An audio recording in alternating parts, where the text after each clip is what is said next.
selamat bertemu kembali di channel pelayanan ini, saudara-saudara yang terkasih. Hari ini kita akan membahas tentang satu topik yang ramai dibicarakan, yaitu tentang persembahan di saat kita mengalami pandemi corona saat ini. Jadi kalau boleh dibilang sebagai judul, saya beri judul berupa suatu pertanyaan yang perlu kita refleksikan untuk kita semua. Apakah persembahan gereja itu segalanya? Nah, kita akan buka dari Ulangan pasal 16 ayat 16 sampai 17.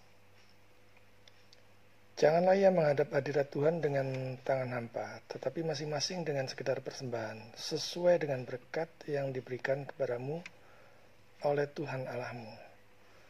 Lalu kemudian saya sambung dengan 2 Korintus 9 ayat 7 dan ke-8. Hendaklah masing-masing memberikan menurut kerelaan hatinya, jangan dengan sedih hati atau karena paksaan. Sebab Allah mengasihi orang yang memberi dengan sukacita. Dan Allah sanggup melimpahkan segala kasih karunia kepada kamu, supaya kamu senantiasa berkecukupan di dalam segala sesuatu, dan malah berkelimpahan di dalam berbagai kebajikan. Nah, akhir-akhir ini ramai dibicarakan masalah persembahan ya, di masa pandemi COVID-19. Seorang hamba Tuhan menyampaikan di dalam khotbahnya bahwa persembahan menjadi masalah besar bagi gereja.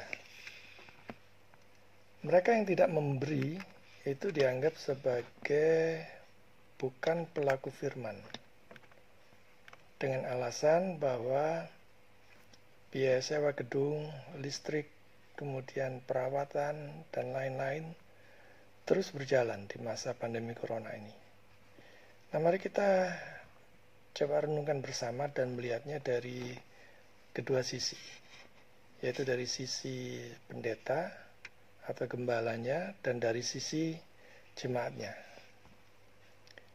Apakah benar persembahan menjadi masalah terbesar gereja saat ini? Ini juga menarik untuk kita renungkan bersama-sama.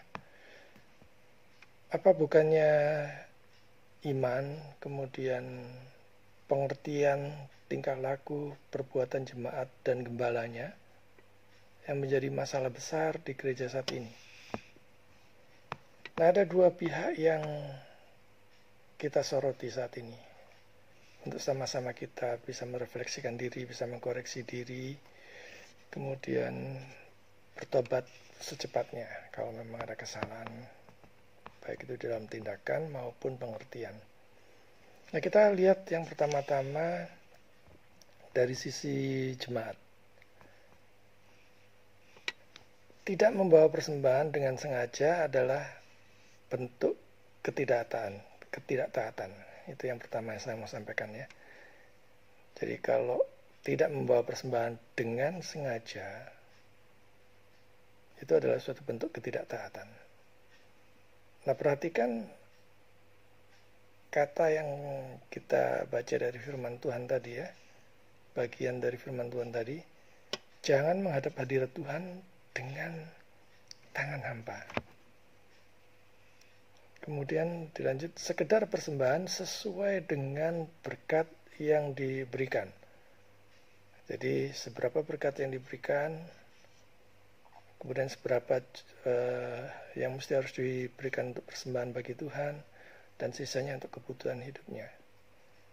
Artinya jangan mengada-ada, jangan memberi banyak sampai kemudian lantas kekurangan, bahkan untuk makan sekalipun mengalami kesukaran.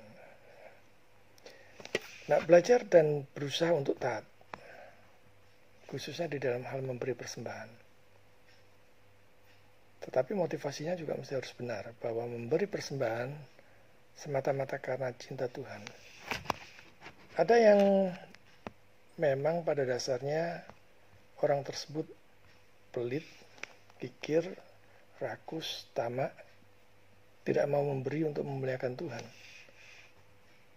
Ada juga yang mempunyai alasan bisnis, usaha, pekerjaannya sedang sepi saat ini, sehingga tidak memberi. Nah, padahal kalau misalnya sebenarnya ada, dan kalau kemudian nanti benar-benar tidak diberi Tuhan, nah baru tahu rasa ya. Sekecil apapun saudara persembahan kita itu berguna. Dan Roh Kudus bisa menggerakkan siapa saja yang mengelola persembahan tersebut untuk kemuliaan Tuhan. Nah, di dalam hal memberi yang tidak kalah penting adalah memberi harus dengan motivasi dan sikap yang benar, ya.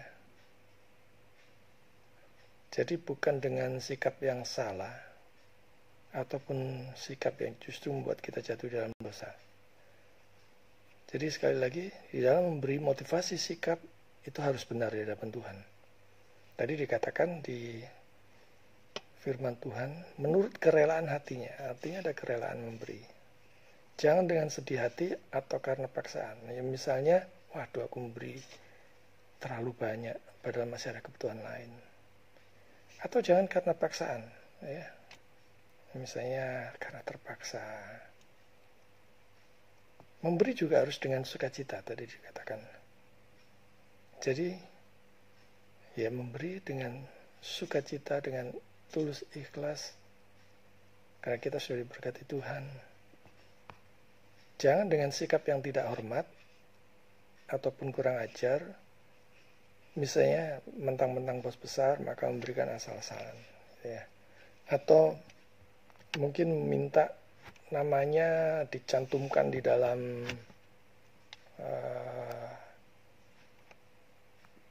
suatu slide ataupun besar-besar dicantumkan namanya dia sebagai donatur besar ataupun sebagai pemberi persembahan yang terbanyak di gereja tersebut misalnya. Dan tentu saja jemaat juga harus berusaha berbuat maksimal untuk memberikan yang terbaik bagi Tuhan. Meskipun di saat-saat sulit karena pandemi corona saat ini. Nah, kita dilihat di situ tadi ada janji Tuhan di sana. Bahwa Tuhan akan melimpahkan segala kasih karunia kepada kamu supaya kamu senantiasa berkecukupan di dalam segala sesuatu dan malah berkelebihan di dalam pelbagai kebajikan. Perhatikan di situ kata berkecukupan.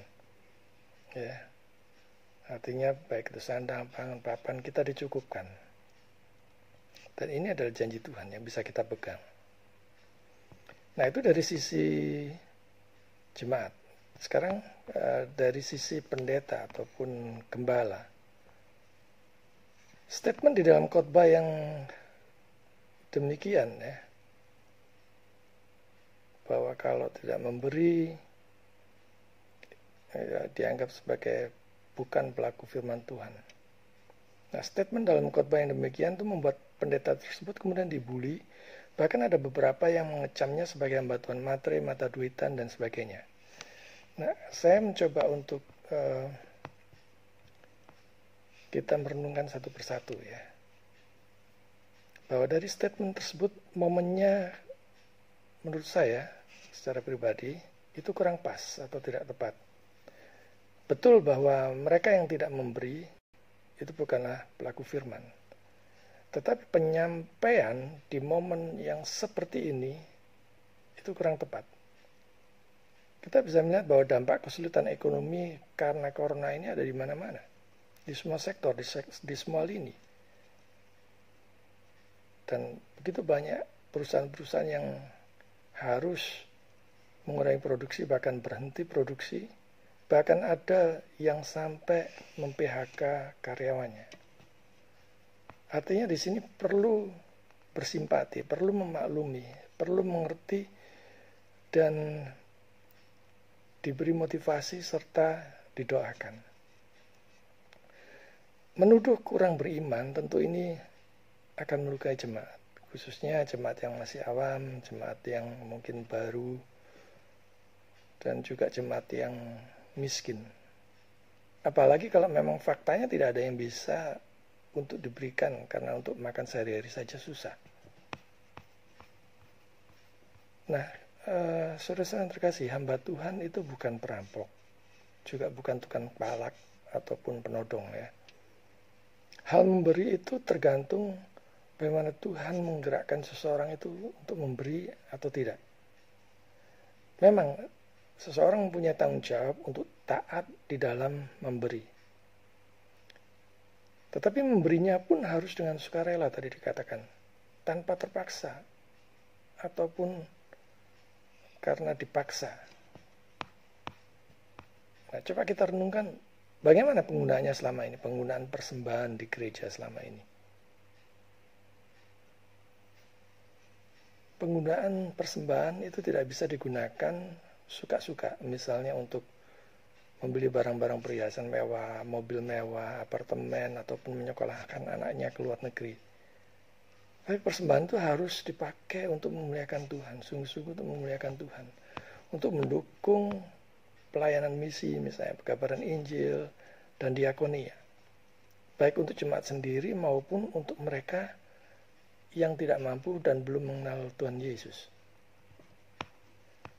Kecuali memang bukan hamba Tuhan tersebut memang bukan seorang full timer dan memang dia mempunyai usaha sendiri, silakan memakai suka-suka uangnya sendiri. Nah, di sini pentingnya dewan pengawas ataupun majelis yang mengawasi penggunaan keuangan gereja. Harus ada pertanggungjawabannya, harus ketat dan transparan, harus diusahakan sedemikian rupa sampai zero tolerance against corruption. Menghindarkan korupsi dalam bentuk apapun. Dan pemakaiannya juga bukan untuk suatu hal-hal yang egois, untuk ketamakan ya, termasuk juga seperti membeli mobil mewah, jam tangan mewah, fashion style-nya di dalam pelayanan, apartemen ataupun menyekolahkan anaknya ke luar negeri ataupun bahkan untuk pelesiran ke luar negeri. Jadi sekali lagi, motivasi di dalam penggunaan uang persembahan jemaat juga harus benar di hadapan Tuhan. Nah, saudara yang terkasih, gereja itu bukan lahan bisnis, juga bukan tempat untuk mencari makan. Walaupun kita semua butuh makan.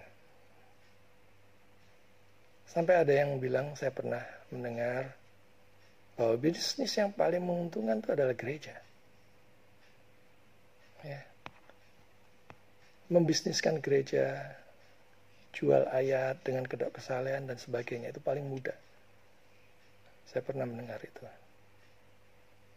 Dan gereja juga bukan tempat untuk hitung-hitungan untung rugi ya. Jangan hitung-hitungan di dalam pelayanan.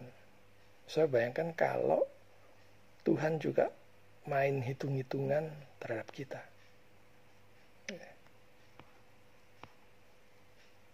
Ya, sekali lagi di dalam hal-hal tertentu, memang seorang pendeta bisa saja sambil kerja, sambil bisnis. Kalau memang kebutuhan keluarganya tidak mencukupi dari persembahan jemaat. Atau memang latar belakangnya dia adalah seorang pebisnis. Tetapi ingat, dia ditabiskan itu sebagai apa?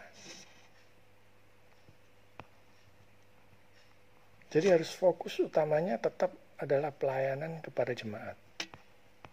Dan kita semua harus meneladani Yesus dengan mempunyai sikap yang rela berkorban di dalam situasi bahkan yang sesulit seperti saat ini. Nah, adakah jemaat sudah diberdayakan ekonominya? Ini adalah pertanyaan yang patut kita renungkan semua. Kalau sampai jemaat miskin dan kekurangan, maka gereja mempunyai tanggung jawab untuk campur tangan. Gembala juga bertanggung jawab terhadap kesejahteraan jemaat, baik di dalam hal rohani, dalam hal ini memberikan firman Tuhan, maupun di dalam hal jasmani, yaitu kesejahteraan ekonomi jemaat. Dan juga semestinya sedini mungkin memikirkan langkah antisipasinya ke depan. Di saat masa-masa sulit seperti ini mulai datang. Jadi jemaat harus diberdayakan, ditumbuhkan suatu gerakan kesatuan ekonomi jemaat. Ya, fungsinya untuk mengantisipasi kalau hal-hal yang seperti ini datang. Juga jemaat bisa diperlengkapi untuk potensi mereka untuk bisa bisnis mungkin dari yang kecil-kecilan, berusaha untuk bisnisnya itu atau usahanya itu diarahkan untuk mendukung pelayanan dan ketahanan ekonomi mereka sendiri. Jadi mindsetnya mesti harus diubah. Kita berusaha, kita bekerja, kita melakukan bisnis, melakukan usaha apapun, itu kita pakai untuk memuliakan Tuhan. Dan itu harus kita tanamkan di dalam masing-masing jemaat kita.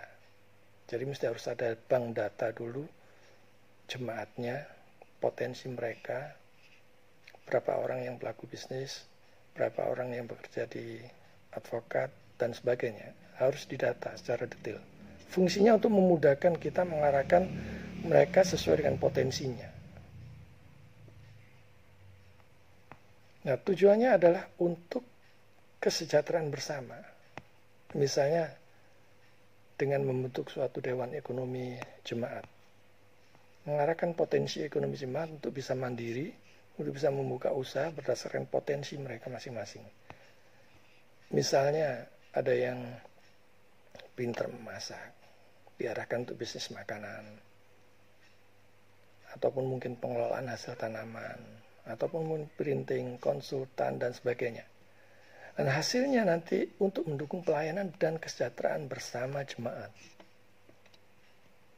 Jadi di sini jemaat sungguh-sungguh diberdayakan, didorong dan diberi motivasi untuk melakukan bisnis usaha dengan benar untuk memuliakan Tuhan. Bukan melulu atau sekedar untuk itu dengan untung rugi. Nah, bisnis usaha ini juga bisa dipakai untuk penjangkauan jiwa-jiwa. Sambil melakukan bisnis, sambil melakukan usaha, sekaligus untuk penjangkauan, untuk pendekatan, di mana ada kesempatan Injil masuk. Nah, sebagai refleksi kita bersama, sebaiknya gereja yang surplus, tengoklah kiri kananmu. Bantulah mereka yang minus. Saat inilah saatnya kita semua mempraktekkan kasih Kristus. Gedung memang membutuhkan biaya-biaya seperti listrik, air, telepon, internet, biaya perawatan, maintenance, dan lain-lain. Ada suatu kebutuhan memang kita akui. Bahkan di dalam penyelenggaraan ibadah online pun perlu kuota minimal, kuota internet. Tetapi pahami juga bahwa jemaat saat ini juga mengalami masa-masa yang sulit. Kalau misalnya kemudian mengeluh tentang biaya gedung, biaya sewa, biaya perawatannya yang mahalnya luar biasa, pertanyaannya adalah yang menyuruh bikin ataupun menyewa gedung yang besar, megah, dan mewah, itu siapa? Sekarang, saat gedung kosong, saat gereja sepi, siapa yang bertanggung jawab? Lantas, apa masalah terbesar gereja saat ini? Masalah terbesar gereja saat ini di masa-masa sulit pandemi corona ini adalah jiwa-jiwa jemaat. Bagaimana pertumbuhan iman mereka, bagaimana pengertian mereka terhadap firman Tuhan, supaya benar dan selaras dengan firman Tuhan hidupnya. Bagaimana agar mereka tetap bersandar pada Tuhan dan hanya mengandalkan Dia dan hanya berharap kepada Dia di tengah-tengah situasi yang sulit seperti ini.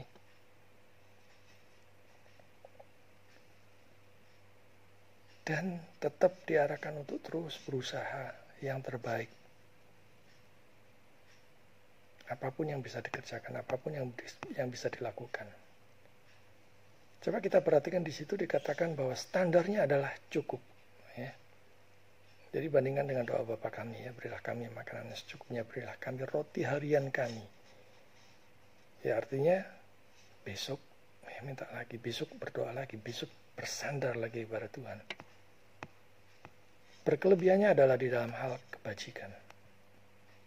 Dan siapapun yang berkelebihan materi atau berkelebihan dalam hal berkat dari Tuhan yang sudah Tuhan berikan, yang sudah Tuhan limpahkan, ginilah saatnya kita, saudara, untuk berbagi. Inilah saatnya untuk menyatakan kasih Tuhan. Tuhan memberkati.